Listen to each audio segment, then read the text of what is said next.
Bangaramma and her husband Penchilayya lived in the village of Narasanapetta in Andhra Pradesh.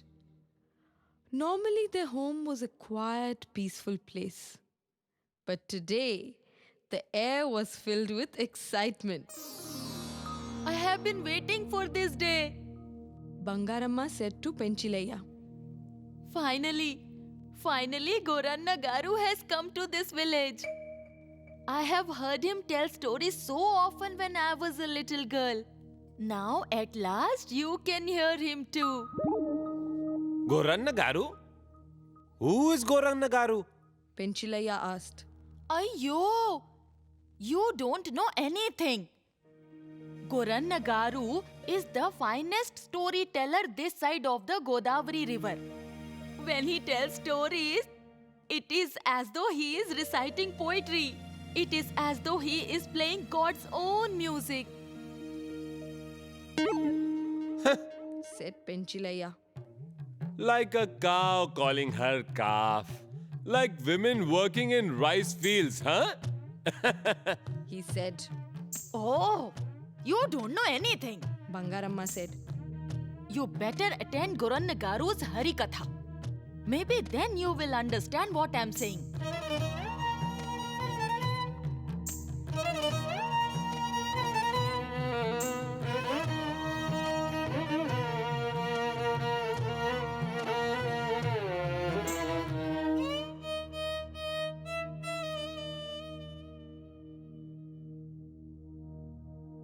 Goranna Garu was famous for his Harikathas.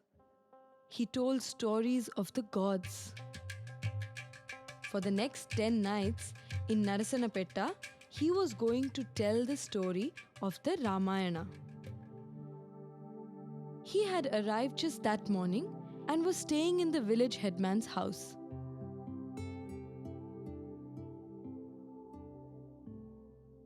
The village children huddled about near the house, hoping to catch a glimpse of the great man. My father says he's 8 feet tall, Said one little boy.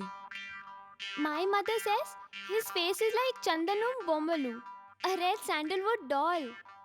Said a little girl. My grandmother says he can fly. Said another little girl. Oh, I see him! I see him! Called out Hari Babu. Where? Let me see. Let me Tell me where. The others pushed and pulled to get a peek at the great Goranna Garu, who was resting on a mat on the floor. But that's a man. Wailed Prabhavati, Hari Babu's little sister. That night, the moon came up early. It was a little fuller than a crescent because there were still 10 days to go for the full moon. Kamla? Ostava? Are you coming? Asked a man's voice in the darkness. Yes, Ayya, I'm coming. Wait for me. Replied a child's voice, sounding like she did not want to be left behind. Very few people were left behind that night.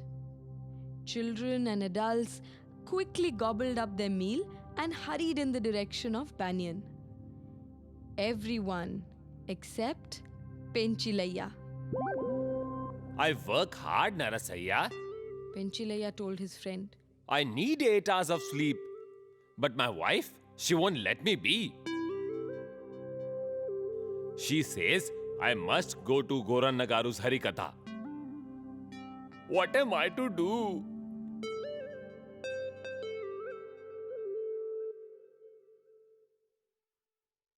Beside Banyan was a thatched roofed shelter open on 3 sides. Here, on a raised wooden platform, stood Goranna Garu.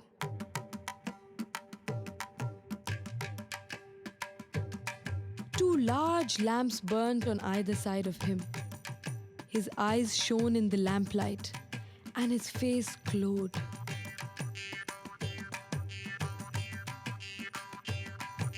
Gala, gala, gala, gala, rang the bells on his feet. Long, long ago in the land of dancing water and sighing forest, ruled a just, a righteous king. He began. The villagers hurriedly settled themselves down. Penchilaya was the last to arrive. He sat right at the back, and within minutes, he fell fast asleep.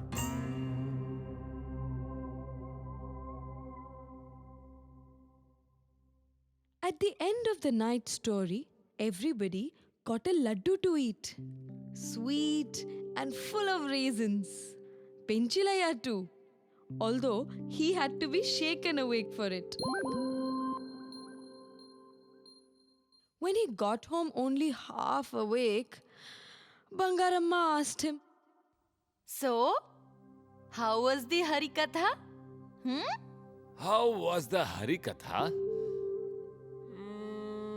Sweet. replied Penchilaya, remembering the taste of the laddu. Yes, the Ramayana begins so sweetly. Said Bangaramma.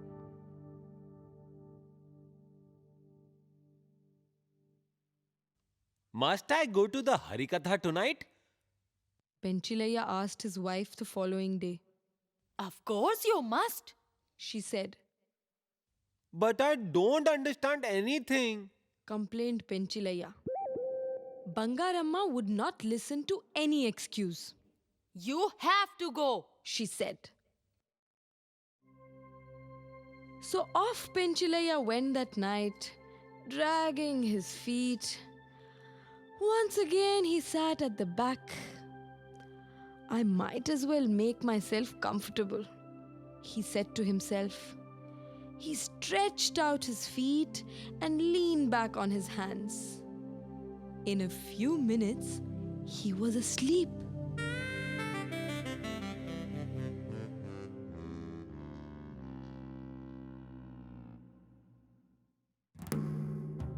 In a low voice, Goranagaru spoke of Rama being banished to the forest for 14 years. His wife Sita and his brother Lakshmana go with him. Sita is kidnapped and carried off to far away Lanka. Rama and Lakshmana went in search of Sita. Rama spoke to the birds. He asked the deer. He pleaded with the wind. Tell me, have you seen Sita? As the story became more and more gripping, the villagers pushed closer and closer to Goranagaru. Hari Babu sat next to Penchilaya. He couldn't see very well, so he leaned on Penchilaya. When that night's story was done and it was time to go home, Penchilaya woke up and rubbed his right shoulder. Ooh, it was hurting, as though something heavy had pressed against it. When Bangaramma asked how the Ramayana was going, Penchilaya said, Heavy. Very heavy. he rubbed his shoulder as he spoke, Okay. said Bangaramma. Yes. The story of Rama is so sad at times, especially after he's sent off into the forest.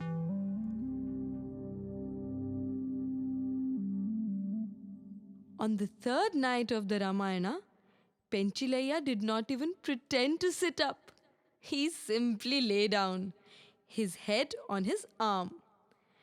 Very soon he was snoring.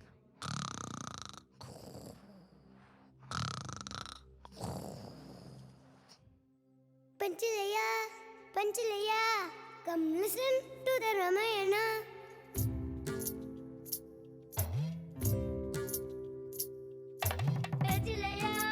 Panchilaya, come listen to the Ramayana. Panchilaya, oh why do you sleep like Kumbhakarna?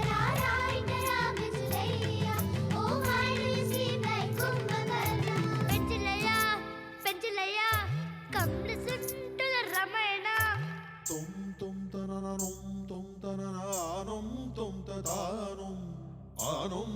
da dum dana dum dana dum dum da dana dum dum. Long, long ago in Ayodhya lived Dasharatha and Kausalya.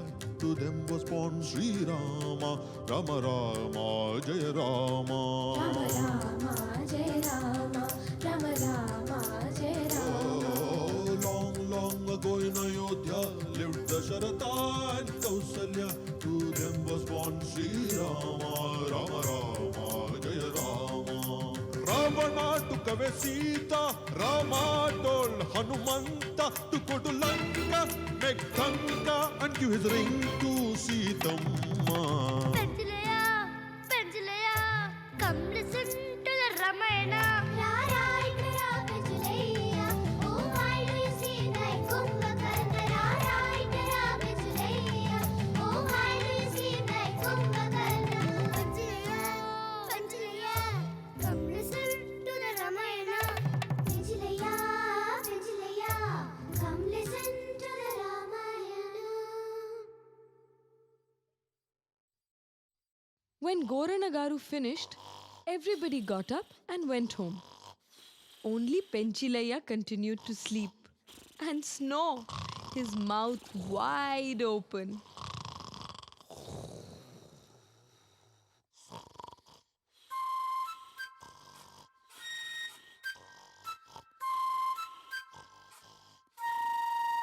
Curled tight beside him was a small black dog. When the sun came up, the dog stretched its legs and shook itself awake. Then, trotting up to Penchilaya, quickly did, you know what, into his open mouth.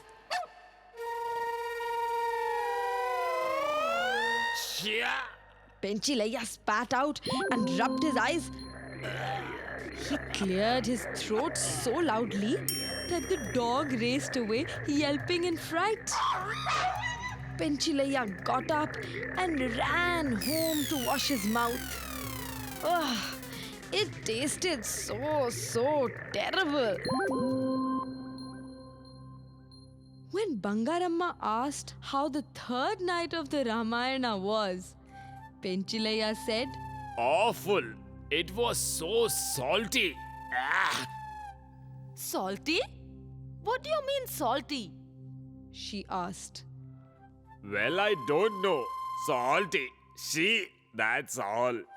Penchilaya replied, What do you mean you don't know? How can the Ramayana be salty? Have you been listening to Ramayana or what? shouted Bangaramma. Here I was thinking how good and clever you have become, and all the while you have been fooling me. She was furious. Poor Penchilaya. He knew he was in trouble. That night, Bangaramma went with him to the Harikatha. How could he sleep now? Bangaramma took Penchilaya right to the front. He had to stay awake, or else what would Bangaramma say? Surprisingly though, he didn't fall asleep. He got completely involved in Goranagaru's storytelling. Goranagaru had reached the part of the Ramayana where Rama's trusted commander Hanumanta goes to the Ashoka garden where Sita is held prisoner by Ravana.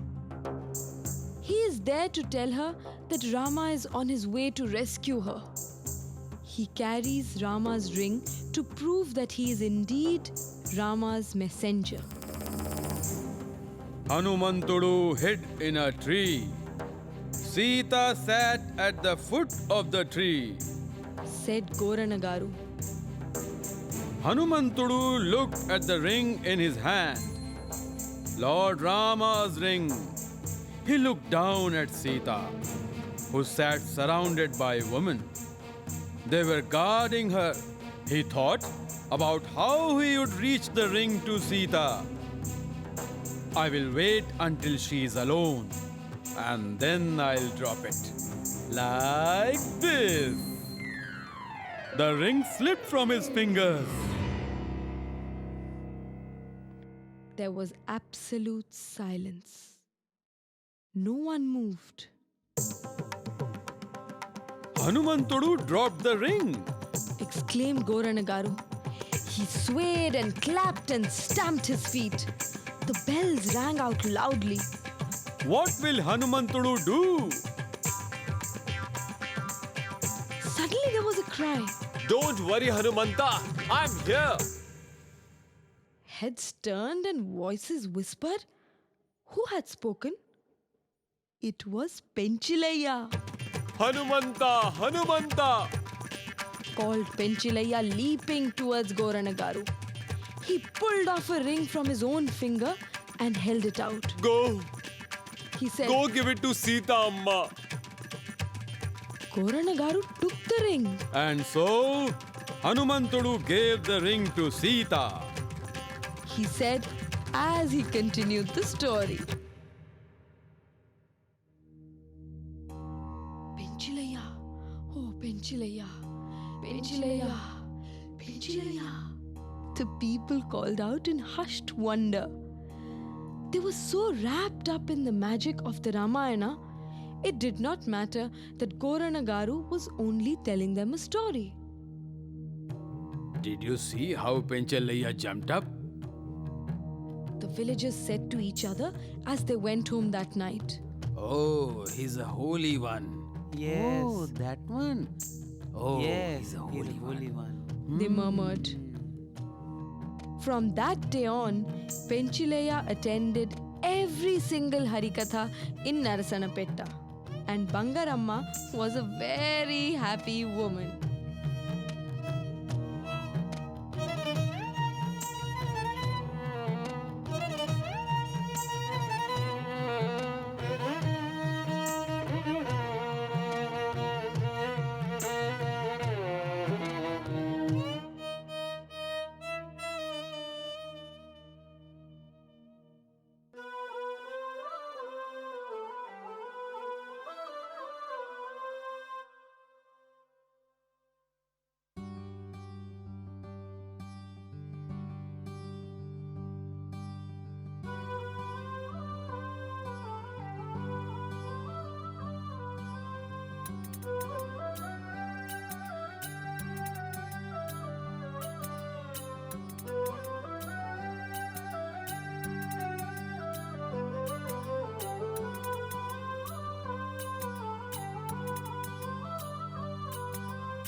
One day, Bhikhu Bhai felt like eating some fresh coconut. He smacked his lips, grated soft and melting in the mouth, with just a little sugar. Bhikhu Bhai made a slurping sound. Delicious. But there was a small problem. There were no coconuts in the house. Oh, I shall have to go to the market then. He said to his wife, Labhuben. She shrugged her shoulders. Well, if you want to eat, then you must. There was another problem. I shall have to spend money. He said. I'm afraid if you want to eat, then you have to. Said Labhuben. You must have guessed by now that Bhikhu Bhai was something of a miser. He did not like to spend money. He went out into the fields and sat under big old banyan to think.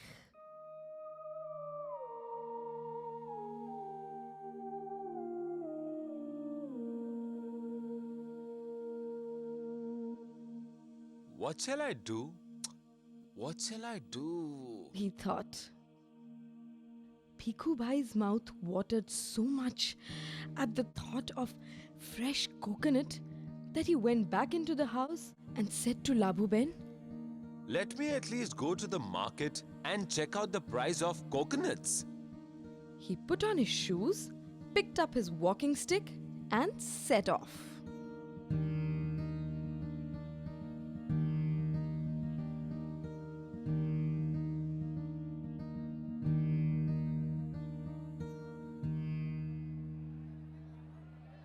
Bhikhu Bhai walked down the busy market, looking at this, picking up that, asking the price as he went along, until he came to the coconut seller. Hey, Nariyal wala, Bhikhu Bhai said, how much is this coconut for? This one, Arey Baba, this one. only 2 rupees, Kaka. The coconut seller replied. 2 rupees? Bhikhu Bhai rolled his eyes. That's too much. Give it to me for 1 rupee. No, Kaka. 2 rupees a coconut. Take it or leave it. The coconut seller said. Okay, but... Bhikhu Bhai said, going chatar-patar under his breath. do you know where I can get 1 for a rupee? Well, if you go further on, you will come to the big market. Maybe you will get it there. He said. So Bhikhu Bhai set off once more.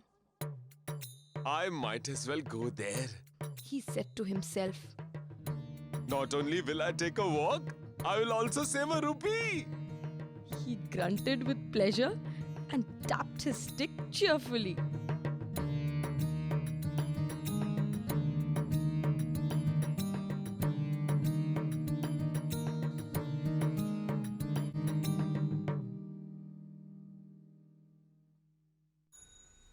The big market was buzzing and bustling with business. Yeah, potato, अरे शाक ले लो, कांदा onion, गाजर carat, गोभी cabbage, अरे बटाटा, गोभी cabbage, अरे ले लो, इंती ले लो. Bhikhu Bhai wiped his brow and looked around. Hey, you with all these coconuts. He called. How much for one? 1 rupee only, Kaka. The coconut seller replied. Take your pick, but quickly, huh? Shuche bhai. Bhikhu Bhai said. What is this? I come all this way and you ask for 1 rupee? 50 paise is more than enough. Come, I'll take this one and here is 50 paise. The coconut seller snatched the coconut from Bhikhu Bhai's hand and said. Sorry, Kaka. 1 rupee or nothing.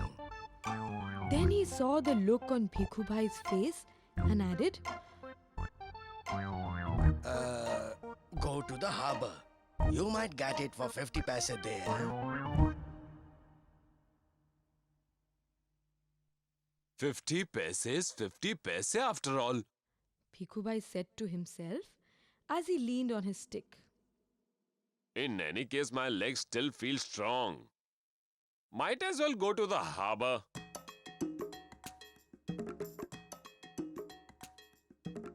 Bhikhu Bhai began to walk, dragging his feet just a little. He stopped every now and then, pulled out a large white handkerchief from his pocket and mopped his brow. A boatman was sitting near the waterfront. He had a few coconuts. Bhikhu Bhai said, How much for a coconut? They look rather good, huh? Kaka, why do you even ask? 50 paise only. The boatman replied. 50 paise? Bhikhu Bhai sounded shocked. I walked all this way and I'm so tired. And you say 50 paise? What a waste of a walk. Nah, bhai. 50 is too much. I will give you 25. Here, take it. And he leaned forward to pick up a coconut. Put it back, you old man. No bargaining. The boatman said. Not with me, huh? Then he looked at Bhikhu Bhai. You want them cheap? Then go to the coconut grove. You will get enough coconuts there and all at your price. I have come so far. I might as well walk up to the grove. Bhikhu Bhai told himself, although to be honest, he was quite tired. But the thought of saving 25 paise was too sweet to ignore. It's a little extra distance, but it will save me a quarter rupee. Bhikkhu Bhai said. That's worth saving for sure. Nothing is free, is it? He asked himself.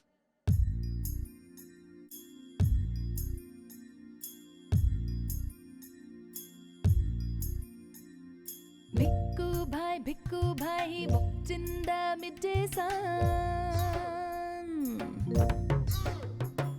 Bhikkhu Bhai, he walked in the midday sun. His legs they ached and ached, ached and ached, ached and ached. His mind was on the tender nut, tender nut, tender nut. His mind was on the tender nut, coconut he craved. Bhikkhu Bhai, he walked in the midday sun.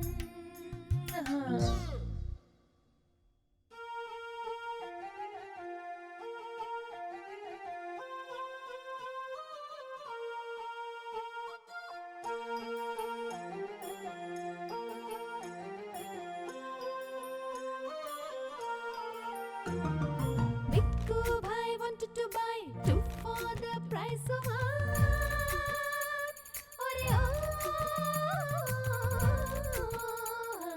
Bhikkhu Bhai wanted to buy two for the price of one. Here and there he tried and tried. Bhikkhu Bhai was a stingy guy. Stingy guy, stingy guy. Oh, Bhikkhu Bhai.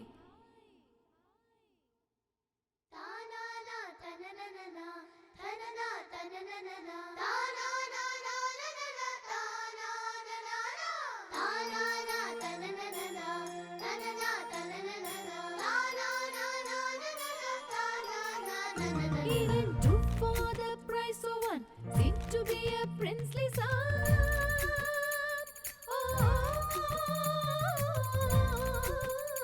Even two for the price of one seemed to be a princely sum. Bhikkhu Bhai finally tried to get them all free. All free, all free. Bhikkhu Bhai, he walked in the midday sun. His legs ached and ached, ached and ached, ached and ached. His mind was on the tender nut, tender nut, tender nut. His mind was on the tender nut, coconut he craved. Finally, Bhikkhu Bhai reached the coconut grove. He called to the gardener. Hey, mister. Yes, you. How much for these lovely coconuts? Take what you like, Kaka. The gardener replied. Only 25 paise each. And look at the size. Good Lord. 25 paise? After I walked all this way? Worn out my shoes, worn out my legs. And now I'll have to pay on top of it all? Listen, just give me one free, okay? I'm a tired and honest man. Bhikkhu Bhai said. Arre, don't beg. You want one free? Get it yourself. Here is the tree. There hang the coconuts. Climb and take your pick. There is no shortage of coconuts up there. The money is for the trouble I took getting them down here. You get them yourself. You don't pay. Said the gardener. You mean it? I can take what I want if I go up? Bhikkhu Bhai was thrilled. Well, it's certainly worth it, huh?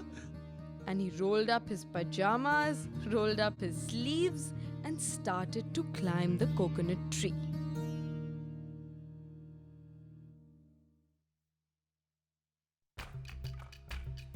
Too good.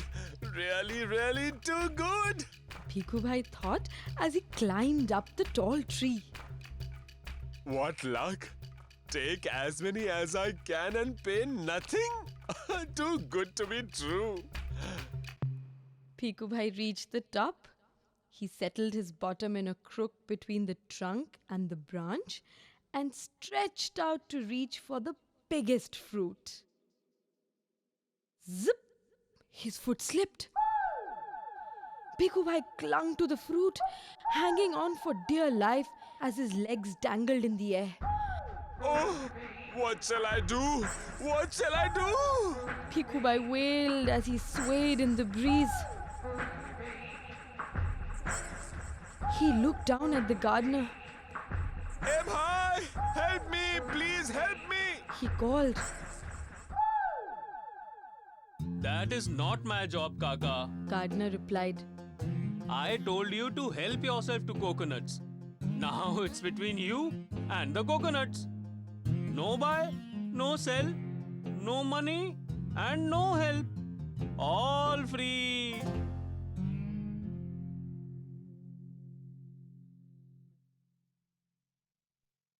Just then, a man went past on his camel. Hey, hey you. Shouted Bhikkhu Bhai. Hey, you on the camel. Come here and put my feet back on the tree. I'll be so grateful. Oh, the poor old man. Thought the man on the camel. Let me help him. I have nothing to lose. He stood on his camel's back, caught hold of the old man's feet, and was just about to put them back on the tree when the camel leaned towards a bunch of tender green leaves. It stretched out its neck to nibble at the treat. It moved ever so slightly. The man on the camel slipped off its back. He held on to Bhikkhu Bhai's feet as he swung in the air. Oh, What would they do now? A man went by on his horse. Hey, look here. The two men called together. Listen, please, someone. Please, help. Put my feet back on the tree, I beg you. Bhikkhu Bhai pleaded. The man on the horse thought to himself, It won't take more than a minute. I will stand on my horse's back. And yes. he thought as he stood up. But then who said a horse is better than a camel? Not when it sees a patch of fresh green grass. The horse stretched out for a mouthful and left the horseman hanging from the camelman's feet.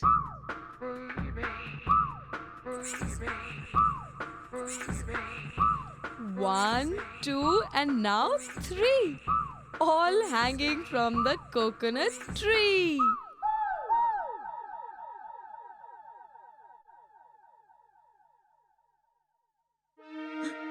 The horseman called out, Kaka, please hold tight to the coconut till someone comes to help us. Don't let go, please. I will give you 100 rupees. The camelman called out too. Kaka, I will give you 200 rupees. Please don't let go of the coconut. 100 plus 200? Goodness me! 300! Said Bhikkhu Bhai. How much? So much? You mean that much? Bhikkhu Bhai was so excited and amazed that he flung his arms wide and let go of the coconut. Down they came with a thud. All three, horseman, camelman and Bhikkhu Bhai. Before Bhikkhu Bhai could recover from the fall, dhadam fell a coconut. Right there on his poor head. All free.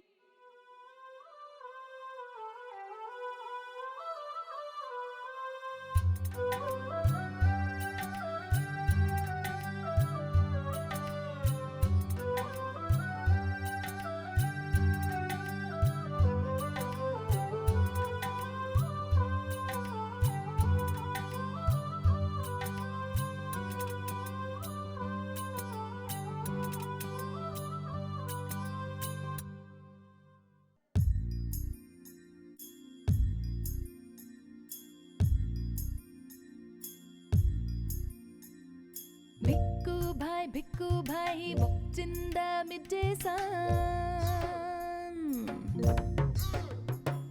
Bhikkhu Bhai, he walked in the midday sun. His legs they ached and ached and ached and ached. His mind was on the tender nut, tender nut, tender nut. His mind was on the tender nut, coconut he craved. Bhikkhu Bhai, he walked in the midday sun.